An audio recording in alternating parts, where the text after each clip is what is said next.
Chapter की start previous scene से ही होती है, जहाँ पे निंगफैंग ने ब्रेजरकर के अटैक को रोक लिया होता है, जिसे देख के सब हैरान हो रहे होते हैं। और ब्रेजरकर सोच रहा होता है कि भाई ये तो एक मेज है, इसके पास इतनी पावर कहाँ से आ गई, इसने मेरे को कैसे रोक लिया, मैं तो हिल भी नहीं पा रहा हूँ इसके प्रेशर के अंदर। अभी ये सोच ही रहा होता है कि हमें दिखाया जाता है निंगफैंग जो कि उसे पकड़ता है, उसे उठा के सामने मारता है, जिसके बाद ब्रेजरकर का काम तमाम हो जाता है। और हमें दिखाया जाता है हमारे युनजो का सीन, जो कि ब्रेजरकर की मदद करने जा ही रहा होता है, लेकिन गॉडेस उसके ऊपर अटैक कर देती है, जिसे लगने के बाद भाई साहब उसकी सच में पटके हाथ में आ जाती है, जिसे देख के हमारी हीलर हंस रही होती है। लिटरली भाई साहब मेरी भी हंसी छूट गई यहाँ पे। क्या हमारा सीन शूट होता है, हमें दिखाया जाता है ओपोनेंट टीम की फीमेल लीड का, जो कि कह रही होती है कि भाई ये टीम कैसी है। एक तो यहाँ पे जो मेज है उसने ब्रेजरकर को डिफीट कर दिया, वो भी क्लोज रेंज में, वो भी एक ही अटैक के अंदर। और दूसरा भाई हमारे यूनसो जो कि रैंकिंग लिस्ट में फर्स्ट प्लेस पे है, उसको ये जो आर्चर है उसने क्लोज कॉम्बैट में हरा दिया। कैसे हो सकता है भाई, वो तो एक शील्ड वॉरियर है। और फिर हमारा सीन शूट होता है, हमें दिखाया जाता है निंगफैंग का सीन, जो कि सोच रहा होता है कि मैं सोच रहा था कि मैं अपनी प्रोफाइल को लो रखूंगा, मैं किसी के सामने अपनी पावर्स को शो नहीं करूंगा, लेकिन इन लोगों ने मुझे मजबूर कर दिया, मुझे अपनी थोड़ी बहुत पावर शो करनी पड़ेगी। ये सच में ट्रबलसम है। उसके बाद वो हमारी हीलर से कहता है कि भाई तू मुझे क्या टुकड़ टुकड़ देख रही है, अपना काम कर, जाके एक्स बॉय को हील कर। जैसे उनकी हमारी हीलर कहती है कि चलो ठीक है मैं जाती हूँ, और वो जल्दी से जाके हमारे एक्स बॉय को हील करना स्टार्ट करती है। अभी वो हमारे एक्स बॉय को हील कर ही रही थी कि निंगफैंग एक्स बॉय से कहता है कि भाई ये जो बंदे इनके साथ क्या करना चाहता है तू। जिस सुन के हमारा एक्स बॉय कहता है कि भाई बॉस जैसा आप कहेंगे वैसा करेंगे। जिस सुन के हमारा निंगफैंग हैरान होता है कि भाई सबका एटीट्यूड मेरे साथ अचानक से बदल गया, कैसे, मतलब क्यों, ऐसा क्यों है भाई, जैसे कि तुझे पता ही नहीं है, तूने अपनी पावर शो की है तो फिर जाहिर बात है उनका एटीट्यूड तो चेंज होगा ही होगा। दुनिया का एक रूल है भाई कि यहाँ पे पावरफुल की रिस्पेक्ट की जाती है, कैसे भूल गया तू। क्या यार, हमारा निंगफैंग और हमारा जो एक्स वॉरियर है आपस में बात कर रहे होते हैं। निंगफैंग से कहते हैं कि जा इनके ना एक वेपन वगैरह उतार ले, मुझे लगता है ये सारे काफ़ी ना एक्सपेंसिव है, तो ये कॉम्पोजिशन के लिए काफ़ी होगा। जैसे सुन के हमारा एक्स बॉय कहता है कि भाई हाँ ठीक है। और जिसे देख के हमारा यूनसो जो कि रैंक लिस्ट में 1 पे है, वो कहता है कि भाई ये तो सीधी सीधी चोरी है, तुम्हें शर्म नहीं आती। जिस सुन के हमारा निकमा उसके ऊपर अटैक करता है, तो भाई चोरी ऊपर से सीना चोरी। वो कहता है कि भाई क्या कहा तुमने। सुन के हमारा यूनसो कहता है कि बस बस मैं ये कह रहा था कि जो हमारे इक्विपमेंट्स हैं ना इतने बुरे भी नहीं है, अगर आप ये ले लेना तो आपको बहुत ज़्यादा सूट करेंगे। जिससे उनकी हमारा निकफैन कहता है कि हाँ भाई अब तो सेंसिबल बात कर रहा है, अब तो मुझे समझदार इंसान लग रहा है, चल जल्दी जल्दी ना कोई परेशानी खड़ी ना कर मेरे लिए। मैं सोच रहा हूँ कि भाई प्यार मोहब्बत सारी बात खत्म कर लूँ। भाई ये कौन सी प्यार मोहब्बत है, तुम तो सीधे उनके भाई के वेपन उतार रहा है। वो कहता है कि भाई प्यार मोहब्बत वाली बातें कर रहा हूँ, आराम से मुझे कपड़े अपने एक वेपन उतार के दे, अगर तूने कोई रिटेलिएशन वगैरह दिखाई तो फिर बाद में मुझे ना कहीं कि भाई मैंने तो ये बताया नहीं था। जिसे सुन के हमारा यूनसो कहता है कि भाई बॉस बॉस कोई मसला नहीं है, मैं समझ गया हूँ, आप बेफिक्र हो जाएं। खैर वो आपस में बात कर ही रहे होते हैं। हमें दिखाया जाता है ओपोनेंट टीम की फीमेल लीड का सीन, जो कह रही होती है कि बॉस मैंने भी अपने सामान के ऊपर ना उतार के देख दी है। जिसे देख के भाई साहब हमारा जो निंगफैंग है और जो हमारा यूनजो है दोनों हैरान हो रहे होते हैं कि भाई ये कहाँ से आ गई, इस तो हमने कहा भी नहीं था। क्या निंगफैंग कहता है कि भाई तुम तो बहुत ज़्यादा समझदार हो। सुन के वो शर्मा जाती है और निंगफैंग अपनी टीम में से कहता है चलो चलो चलो चलते हैं, हम लेवल अप करते हैं। फिर हमारा सीन शूट होता है, हमें दिखाया जाता है गॉडेस और निकमा आपस में बातें कर जा रहे होते हैं, जहाँ पे गॉडेस से कहती है कि भाई मेरा पहला इनिशियल प्लान ये था कि मैं तुम्हारी हेल्प करूँगी लेवल अप करने में, और किसने सोचा था कि तुम इतने स्केलेबल हो गए। जिसे सुन के हमारा निकमा कहता है कि भाई नहीं नहीं नहीं नहीं मैं स्केलेबल कहाँ हूँ, मैं तो जस्ट अभी अवेकन हुआ हूँ। जिसे सुन के हमारी गॉडेस मुँह बना रही होती है कि बस बकवास बंद कर दे भाई, अब मैं देख चुकी हूँ तुम्हारी पावर को। कहती चलो खैर अगर तुम इस बारे में बात नहीं करना चाहते तो मैं बात नहीं करूँगी। तो जिसे सुन के हमारा निकमा कहता है कि भाई तुम कितनी अंडरस्टैंड है बोलो जानू। और फिर हमें दिखाया जाता है गॉड उससे कह रही होती है कि निंगफैंग मैं तुम्हारे लिए बहुत ज़्यादा खुश हूँ कि तुम भाई सच में तुम पावरफुल हो। इससे सुन के निंगफैंग उसकी तरफ जस्ट एक थम्ब अप देता है कि भाई थैंक यू सो मच। और फिर हमें दिखाया जाता है ये लोग ऐसी बातें करते जा रहे होते हैं, और हमारी हीलर और जो हमारा एक्स बॉय होता है वो हमारे निंगफैंग से पूछता है कि बॉस बॉस आपने कोई यूनिवर्सिटी वगैरह या फिर कोई गिल्ड वगैरह ज्वाइन करने का डिसीजन लिया है। जिससे सुन के निंगफैंग कहता है कि नहीं नहीं अभी तक तो कोई नहीं लिया, वैसे देखेंगे। जिससे सुन के हमारे एक्स बॉय और हमारी हीलर सोचती है कि भाई हाँ हाँ सही बात है, बॉस जितने स्ट्रॉन्ग है ना तो ज़रूरत ही नहीं है मतलब कोई डिसीजन ऐसे लेने की, कोई जल्दी भी नहीं होनी चाहिए उन्हें, तो वो तो ना उसको से कभी भी डिसीजन ले सकते हैं। और हमारा जो एक्स बॉय है वो कहता है कि भाई हाँ अगर मैं भी आपको जितना रिमार्केबल होता ना, आपको जितना स्ट्रॉन्ग होता, तो मुझे भी ना किसी कॉलेज इंट्रेंस एग्जाम वगैरह की ना फिक्र लेने की जरूरत ना होती। खैर वो आपस में बातें करते जा ही रहे होते हैं। हमें दिखाया जाता है अल्केमिस्ट का सीन, जो उन्हें कह रहा होता है कि भाई रुको रुको मेरे लिए वेट करो, इतना तेज़ ना चलो। और फिर हमारा सीन शुरू होता है, हमें दिखाया जाता है निक सोच रहा होता है कि भाई ये जो यूनिवर्सिटीज़ की वगैरह ये गिल्ड्स वगैरह होती है ना, यहाँ पे रूल्स एंड रेगुलेशन होते हैं जो कि बहुत ज़्यादा स्ट्रिक्ट होते हैं और हर एक पे अप्लाई होते हैं। तो ऐसी प्लेसेस पे ना बहुत ज़्यादा खतरा है कि मैं ना अपने कुछ सीक्रेट्स को रिवील कर सकता हूँ, तो मेरे लिए ना अभी नेसेसरी वगैरह कोई नहीं है कि मैं किसी को ज्वाइन करूँ। अभी वो सोच ही रहा होता है। फिर हमारा सीन होता है, वो हमें दिखाया जाता है कि नीफा कह रहा होता है कि चलो चलो चलो भाई लेवल अप करते हैं फर्दर, इस बार मैं लीड करूँगा। जिससे उनकी हमारी जो हीलर होती है वो कहती है कि वाह वाह वाह बॉस इस बार लीड करेंगे, बहुत ज़्यादा मज़ा आएगा। फिर हमें दिखाया जाता है नीफा सोच रहा होता है कि भाई आल तो मैं यहाँ पे फॉरबिडन स्पेल्स को यूज़ तो नहीं कर सकता, लेकिन मेरे पास कुछ बूस्ट वगैरह हैं, कुछ पैसिव स्किल्स हैं जिनको मैं यूज़ कर सकता हूँ, और कुछ स्पेल्स वैसे तो हैं जो मेरे इक्विपमेंट के साथ अटैच हैं, साथ में मेरे जो एट्रीब्यूट्स हैं पे 100 पॉइंट ऐड हुए थे। और फिर हमारा सीन शिट होता है, हमें दिखाया जाता है गुआन के विला का सीन, जहाँ पे निंगफेंग आ गया होता है, वो उसे हेलो करता है, दोनों आपस में ग्रीट करते हैं एक दूसरे को। और फिर हमें दिखाया जाता है निंगफेंग बहुत ज़्यादा उदास होता है। वो कहता है कि भाई इतने ज़्यादा दिन हार्ड वर्क किया और मुझे क्या मिला बदले में, सिर्फ एक लेवल अप। अगर ये एक्सपीरियंस पोर्शन का बूस्ट ना होता ना तो मुझे लगता है मेरा ये एक लेवल भी ना प्रीवियस होता। वो सोच ही रहा होता है, हमें फिर बताया जाता है कि भाई इसकी रीज़न ये है कि जो निंगफैंग है ना, पहले वो अपने फॉरबिडन स्पेल यूज़ करके हाई लेवल के मॉन्स्टर्स को मार रहा था और एक साथ 10-10 20-20 लेवल का लेवल अप कर रहा था। लेकिन अब ये जो उसने मॉन्स्टर्स को मारा वो तो बहुत छोटे लेवल के थे, मतलब यानी तुच्छे लेवल के मॉन्स्टर्स थे, और उनको मारने के बाद क्या ही बोनस मिलना था उसको। फिर वो सोचता है कि भाई हमारी जो गोडेस है ना वो सच में एक जीनियस है, उसने तो भाई साहब 2 साल में ही अपनी सेकंड ट्रांसफॉर्मेशन भी कंप्लीट कर ली है, और वो भी ऐसे तुच्छ तुच्छ मॉन्स्टर्स को मार के। मैं तो ऐसे सोच भी नहीं सकता। ऐसे ही जो मतलब जीनियसेस होते हैं ना, तभी ये टॉप क्लास की यूनिवर्सिटीज़ वगैरह में जाते हैं। खैर छोड़ो यार, कहते मैं ज़्यादा सोचता नहीं इस बारे में। वैसे भी ना आजकल के जो दिन है ना, मैं ये इन्जॉय करूँगा। बहुत ज़्यादा हार्डवर्क कर लिया है। वो कहते हैं भाई क्या ही फ़ायदा मेरे स्ट्रॉन्गर होने का अगर मैं भी दूसरों की तरह स्ट्रेस लूँगा हर चीज़ के ऊपर।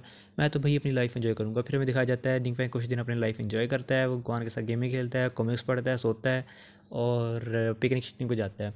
खैर एक दिन का सीन दिखाया जाता है जहाँ वो पिकनिक पे गया होता है, उसे कॉल आती है, हमें पता लगता है कि सिक्योरिटी की कॉल है जो उसे बता रही होती है कि भाई सिक्योरिटी निंगफैंग से कहती है कि हमारे ना एक नया ऑक्शन होने वाला है, और यहाँ पे कुछ सच में कुछ गुड आइटम्स हैं। तो हमारे जो नए मैनेजर है ना वो कहते हैं कि भाई सबसे पहले हम ना आपको दिखाएंगे कि ताकि हम देख जान सकें कि मिस्टर निंगफैंग इनमें इंटरेस्ट रखते हैं कि नहीं रखते। जिसे सुनने के बाद निंगफैंग कहता है कि भाई ये जो तुम्हारे मैनेजर टैंग हैं, ये क्या नए मैनेजर हैं तुम्हारे जो पुराने वाले मैनेजर वैंग को रिप्लेस करेगा? जैसे उनकी हमारी सेक्रेटरी कि हाँ बिल्कुल सही समझा आपने, वही है ये। वो कहता है चलो जो भी है, खैर मैं ज़्यादा आजकल इतना बिजी तो हो नहीं हूँ, तो मैं वैसे ही वेला बैठा हूँ आजकल, तो क्या मैं वैसे देख लूँगा, कैटलॉग देख लूँगा, मैं विजिट कर लूँगा, शायद मैं पार्टिसिपेट भी कर लूँ।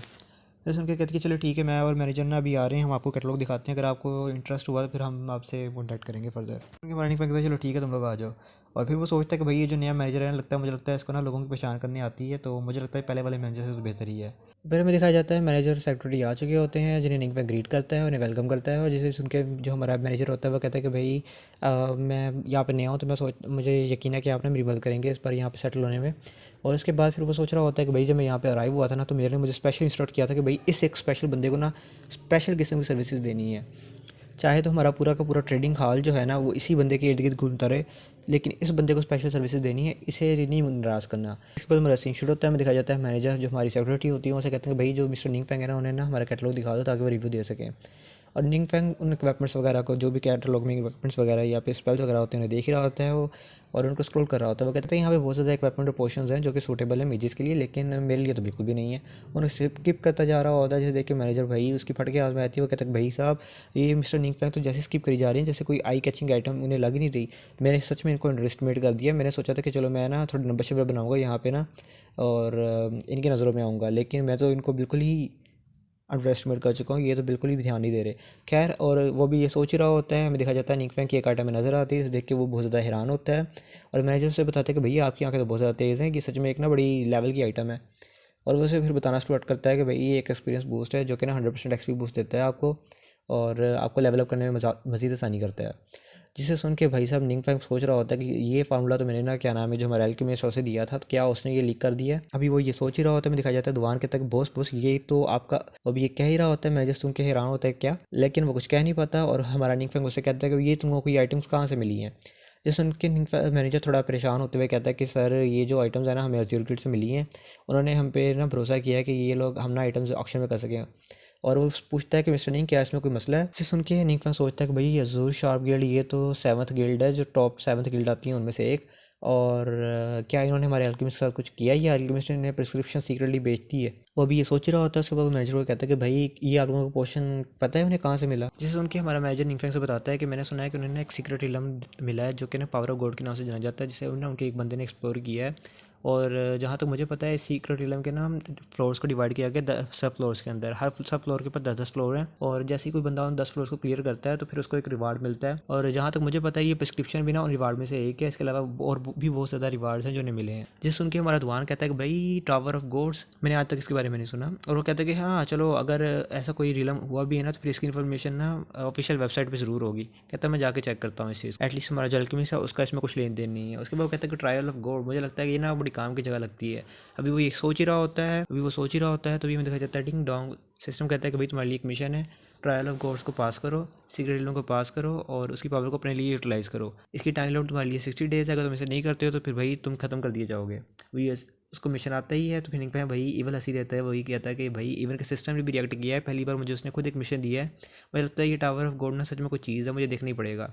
और फिर हमें दिखाया जाता है निंग फैंग हमारे सिक्योरिटी और जो हमारे मैनेजर हैं उनसे कह रहा होता है कि सारे मैनेजर थैंक देखिए बात सुने, ऐसी बात है कि ना मैं एक्शन को अटेंड तो नहीं कर सकता, लेकिन मैं आपके एफर्ट्स को अप्रिशिएट ज़रूर करता हूँ कि आपने ना मतलब मेरा इतना सोचा। इसमें कि हमारा जो मैनेजर होता है वो कहता है कि भाई कोई मसला नहीं, कोई मसला नहीं है, अगर आप नहीं आना चाहते तो कोई मसला नहीं है, अगर आपको कोई फ्यूचर में कोई मदद वगैरह चाहिए हो या कोई भी चीज़ ऐसी है जिसके बारे में आपने हमारी एक गिल्ड आपकी हेल्प कर सकती है तो आप हमें कॉन्टैक्ट ज़रूर कीजिएगा। फिर हमारा मैनेजर सोच रहा होता है कि भाई ये जो एक्सपीरियंस पॉइंट की पोशन की बोस्ट की बोतल्स है ना, इनके पीछे तो बड़े बड़े लोग पीछे पड़े हैं, बड़े बड़े लोगों ने इनके पर आँखें रखी हुई हैं और मैंने सोचा नहीं था, एक्सपेक्ट नहीं किया था कि मिस्टर निंग फैंग इनकी तरफ एक भाव भी नहीं देंगे। अभी वो ये कहता ही है कि हमें दिखाया जाता है कि जो हमारा दुआन है वो कह रहा था कि बॉस मैं ना इन्फॉर्मेशन गैदर करने जा रहा हूँ सीक्रेट के बारे में, आप इनसे इतना बातें करें। सुन के निंग फैंग कहता है कि नहीं नहीं मैं भी तुम्हारे साथ आऊँगा।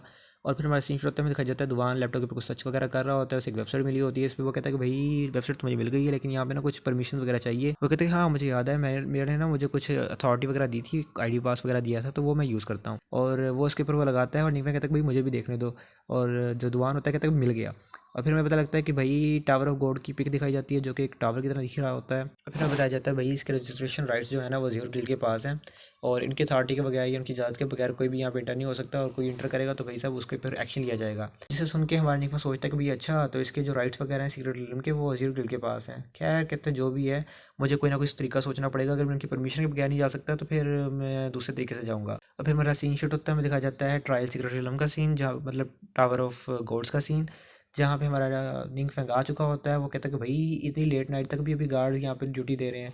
वो कहता है कि भाई लगता है ज़ीरो गिल्ड ना सच में इसके बारे में बड़ी ज़्यादा सीरियस है। और फिर वो कहता है कि भाई जहाँ तक मुझे पता लग रहा है ना, ज़ीरो गिल्ड ने इसकी इतनी ज़्यादा इन्फॉर्मेशन अपलोड की हुई है, इसका साफ साफ एक ही मतलब बनता है ताकि ना वो ज़्यादा से ज़्यादा लोगों को अपनी तरफ अट्रैक्ट कर सके, अपनी गिल्ड में ज्वाइन करवा सके और अपने आप को ना अपनी मैन पावर को इंक्रीज़ कर सकें। वक्त तक खैर जो भी है, अगर मुझे ऐसे जाने नहीं देंगे ना तो फिर मैं अपनी स्किल यूज़ करके जाऊँगा। और फिर मैं देखा जाता है निंग फेंग अपनी स्किल यूज़ करता है।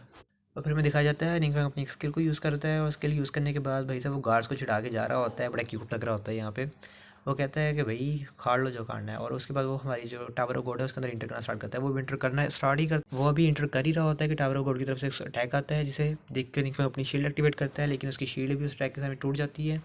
और फिर हमें दिखाया जाता है निंग फेंग पीछे जाके गिर रहा होता है और एक उससे एक लाउड किस्म की आवाज़ बनती है, जिससे सुन के भाई हमारे जिसे सुन के ज़ीरो गिल्ड के अंदर जितने भी मेंबर्स होते हैं, भाई ये क्या हो रहा है, ये क्या हो रहा है, लगता है ये आवाज़ ट्रायल ऑफ गॉड की तरफ से आ रही है, जल्द से जल्द गिल्ड मास्टर को इमीडिएटली इन्फॉर्म करो। अब ये कह ही रहे होते हैं, फिर हमारा सीन शुरू होता है, हमें दिखाया जाता है निंग फेंग अपने घर में आके गिरा होता है स्पेस पावर के थ्रू। और वो सोच रहा होता है कि भाई ये क्या था, मतलब अभी भी क्या हुआ। जैसे मैं ट्रायल ऑफ गॉड के अंदर इंटर करना स्टार्ट किया, एक पावरफुल पावर आई जिसने मेरे पर अटैक किया, इवन कि मेरी जो स्ट्रॉन्ग शील्ड थी, प्रीति शील्ड थी, वो भी टूट गई उसके सामने। और फिर हमें दिखाया जाता है कि निंग फेंग को मैसेज रिसीव होना स्टार्ट होते हैं कि भाई जब आपका जो सिस्टम है 3% डैमेज हो गया, आपका सिस्टम है वो 7% डैमेज हो गया, आपका सिस्टम है वो ओवरऑल उसको कई बार ये नोटिफिकेशन आती है और एंड में पता लगता है उसका सिस्टम जो है वो 34% डैमेज हो चुका है। फिर हमारा सीन शिट होता है, हमें दिखाया जाता है टावर ऑफ गॉड का सीन, जहाँ पे कुछ लोग आ चुके होते हैं, वो वहाँ पे मौजूद गार्ड्स को हील वगैरह कर रहे होते हैं। जैसे वो हील कर रहे होते हैं, हमारा जो हीलर होता है वो बताता है प्रेसिडेंट यहाँ पे जो गार्ड्स हैं ना उनकी सबकी बॉडी इंजर्ड वगैरह नहीं हुई, जस्ट वैसे ही ना एग्जॉस्ट होकर यहाँ पे बेहोश हो चुके हैं। सुन के प्रेसिडेंट कुछ रिएक्शन नहीं करता, लेकिन जैसे ही गार्ड को होश आता है वो कहता है प्रेसिडेंट को ग्रीट करता है। प्रेसिडेंट कहता है कि भाई मुझे ग्रीट वगैरह करना बंद करो, मुझे ये बताओ हुआ क्या है यहाँ पे। सुन के वो बताता है कि भाई हम लोग ड्यूटी दे रहे थे एज़ नॉर्मल, हम लोग ड्यूटी देते हैं एज़ यूजुअल, हम लोग अपने जैसे काम कर रहे होते हैं, काम कर रहे होते हैं, ड्यूटी पे खड़े होते हैं, लेकिन तभी से पता नहीं क्या होता है कि एक्सप्लोजन की आवाज़ आती है और भाई साहब हम लोग पास आउट हो जाते हैं।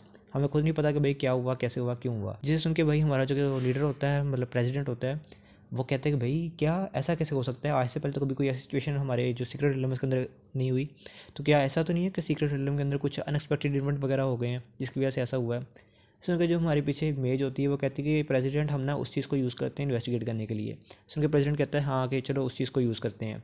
फिर वो कोई स्पेल वगैरह कास्ट करती है और हमें पता लगता है भाई एक टाइम रिवर्सल का स्पेल है जो कि वो कास्ट कर रही होती है।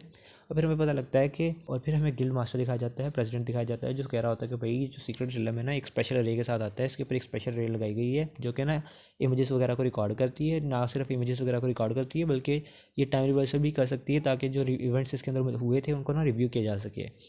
अब ये कह ही रहा होता है, हमें बता ही रहा होता है, फिर हमें दिखाया जाता है टाइम रिवर्स होता है और फिर वो देख के हैरान होता है कि भाई एक ये क्या है। फिर हमें दिखाया जाता है एक डार्क एंटिटी को जो कि ट्रायल ऑफ गॉड्स की तरफ जा रही होती है। वहीं पे हमें एक और गॉड को दिखाया जाता है, वो कहता है कि भाई डार्क इवल गॉड तुम्हारी हिम्मत भी कैसे हुई टेरिटरी के अंदर आने की। जिससे कह देखते सारी वो उसके ऊपर अटैक कर देता है, वो अटैक को चार्ज करके उसके ऊपर अटैक करता ही है, उसके आगे हमें पता ही है क्या होता है। और जिसे देख के भाई साहब हमारे जो जितने भी इसे देख के प्रेसिडेंट और जो मेज है वो दोनों के हैरान होते हैं, वही क्या एक इवल गॉड। और फिर मेरा सीन शुरू होता है, दिखाया जाता है दोबारा से उस कोड का, जो कह रहा होता है कि भाई ये बंदा फिर से भाग गया हाथों से, मुझे इसके वेयर अबाउट्स का पता करना पड़ेगा इससे पहले कि ये दुनिया को मज़ीद तबाह करे। इस गोड की ये बात सुनने के बाद तो जनाब अल्लाह हमारे गिल्ड मेंबर जितने भी थे, इवन के इंक्लूडिंग हमारा जो गिल्ड मास्टर है, वो सब हैरान होते हैं, क्या दुनिया को तबाह करना। और फिर हमारा सीन शुरू होता है, हमें दिखाया जाता है कि यही रिकॉर्डिंग दोबारा से प्ले की जा रही होती है किसी जगह पर, और फिर हमें पता लगता है कि ये जो रिकॉर्डिंग है ये एक गिल्ड मीटिंग के अंदर शो की जा रही होती है तमाम गिल्ड मास्टर्स को, जो कि देख के भाई अपना अपना कमेंट पास कर रहे होते हैं। उन्हें पता लगता है कि भाई साहब अच्छा, तो दुनिया में गॉड्स भी एग्जिस्ट वगैरह करते हैं, और उनके स्पेल जो उन्होंने कास्ट किए उनसे पता लगता है कि ये लेजेंडरी फॉरबिडन स्पेल्स के इक्वल इनका लेवल है जो उन्होंने कास्ट वगैरह किए हैं। और फिर हमें दिखाया जाता है दूसरे गिल्ड मास्टर्स भी अपनी अपनी राय दे रहे होते हैं। यहाँ पे बेसिकली डिफरेंट गिल्ड्स के डिफरेंट मास्टर यहाँ पे इकट्ठे हुए एक साथ, क्योंकि ये मैटर बहुत ज़्यादा सीरियस था। फिर हमें दिखाया जाता है एक और गिल्ड मास्टर वहाँ पे अपनी राय दे रहा होता है कि भाई जहाँ तक मुझे याद है कि टावर ऑफ ट्रायल्स को पास करने पे ना गॉड्स वगैरह की ब्लेसिंग वगैरह मिलती हैं, तो ये क्या सच है क्या राइट है। जिसे सुन के हमारे जो अजीर गिल्ड का गिल्ड मास्टर होता है, यानी कि प्रेसिडेंट होता है, वो कहता है कि भाई हाँ ये इन्फॉर्मेशन ठीक है, गिल्ड सीक्रेट गिल्ड को अगर पास कर वगैरह करने के बाद ना आपको ना गोल्ड वगैरह की कुछ ब्लेसिंग वगैरह मिलती हैं। तो फिर उसके बाद हमें एक और गिल्ड मास्टर को दिखाया जाता है जो कहता है कि भाई ये सब छोड़ो, जो की इशू है ना उसके ऊपर गौर करो। वो ये है कि भाई ये जो फॉरबिडन स्पेल वगैरह इन्होंने यूज़ किए ना, अगर ये इवल गॉड ने एक ऐसा फॉरबिडन स्पेल भी यूज़ कर दिया तो हमारी पूरी पूरी दुनिया तबाह हो जाएगी, ये हमारे लिए कोई अच्छी खबर नहीं है। जिसमें कि दूसरा गिल्ड मेंबर कहता है कि हाँ भाई इवल गॉड है ना, पूरी दुनिया को तबाह कर सकता है, तो हमें ना इसका कुछ ना कुछ करना पड़ेगा। जिसे सुनने के बाद एक दूसरा गिल्ड मास्टर एक समझदाराना रिस्पॉन्स देता है। वो कहता है कि भाई देखो, अगर इन ट्रायल्स को पास करने के बाद हमें गॉड्स वगैरह की ब्लेसिंग वगैरह मिल रही है, उनकी रिकग्निशन मिल रही है, तो फिर ऐसा भी तो हो सकता है कि हमें इवल गॉड से डील करने का कोई तरीका मिल जाए। फॉर एग्जांपल के तौर पे कोई स्पेल वगैरह मिल जाए, कोई पोशन वगैरह मिल जाए, या फिर कोई इक्विपमेंट मिल जाए जो इवल गॉड से फाइट करने में हमारी मदद कर सके। जिसे सुन के भाई दूसरा एक और गिल्ड मास्टर कहता है कि हाँ हाँ तुम सही कह रहे हो कि भाई तुम वर्ती हो अपने टाइटल के, तुम सही बात कह रहे हो, हमें इसके ऊपर ना एक ट्राई करनी चाहिए। और फिर हमारा सीन होते में दिखाया जाता है भैया गिल्ड के प्रेसिडेंट को, जो कह रहा था कि भाई ये सब ना, ये जो बातें आपस में कर रहे हैं ना अभी, इन सब की ना नज़र हमारे सीक्रेट ट्रायल के ऊपर, सीक्रेट ट्रायल रिलम के ऊपर थी, और ये इनको मौका मिला अभी उसका ना एडवांटेज लेना चाह रहे हैं, चूस के ना खून निकालना चाह रहे हैं मेरा। कहते पर खैर अब सूरत हाल भी ऐसी है, मैं इनके अगेंस्ट भी नहीं जा सकता।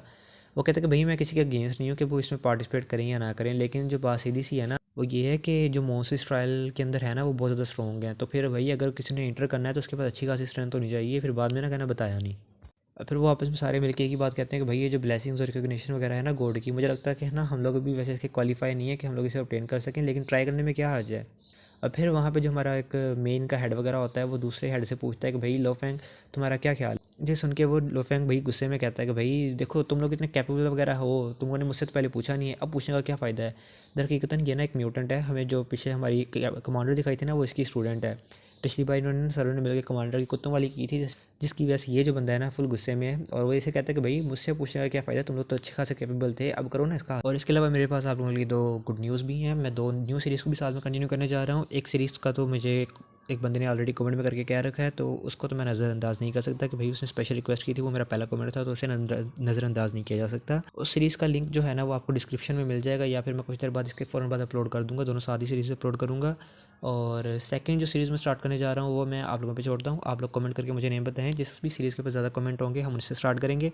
और यहाँ पे कोई चीज़ है, मैं टिपिकल यूट्यूबर नहीं बनूँगा यहाँ पे कि भई आप लोग इतने लाइक करें, इतने कमेंट करें, इतने शेयर करें तो मैं जाके इसका नेक्स्ट एपिसोड लेके आऊँगा। नहीं, मैं ऐसा नहीं करूँगा। डोंट वरी, जो हम एक बार सीरीज़ स्टार्ट करेंगे हम उसे एंड तक लेके जाएंगे।